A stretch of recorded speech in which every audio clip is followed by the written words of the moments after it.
که افغان نباشه، در جغرافی افغانستان متولد نشده باشه، یک قرآن مهم است افغان. قرآن مهم است افغانیت. افغانیت از قرآن افغانیت مهم است.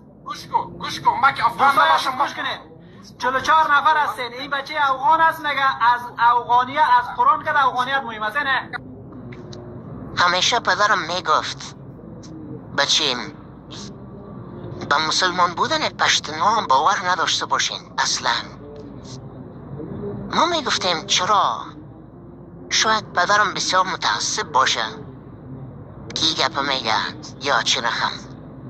اما پدرم میگفت بچه میگه پای ما شما وقتی کلام شاید میفهمین، اما حال نمیفهمید. پشتونها در حقیقت یک قومی از اقوام یهودی است، قومی که انبیا را قتل کردند، قومی که با الله دشمنی میکرد. اینا یکی از شاخه های این قوم است. و اما قسمی که یهودی های شهر اروپای ترکیه به خاطر ای خود را مسلمان میگن که کسی آنها را نکشن. یهودی گفته نکشن و الا ایمانشان حقیقی نیست. ایمانشان فقط به خاطر حفظ جانشان است. از مسلمان ها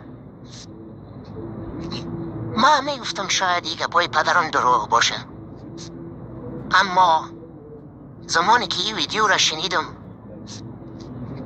بالکل باورم شد که بله اینا مسلمان های واقعی نیستند.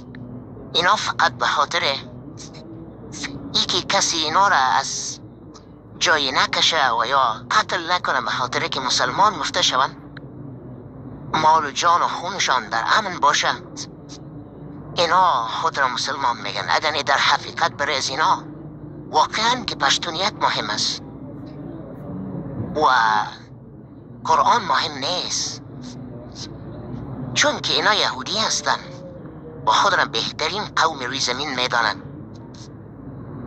شما هم این موضوعات در آینده های نچندان دور بسیار به طور بارز و واضح مشاهده خواهید کرد.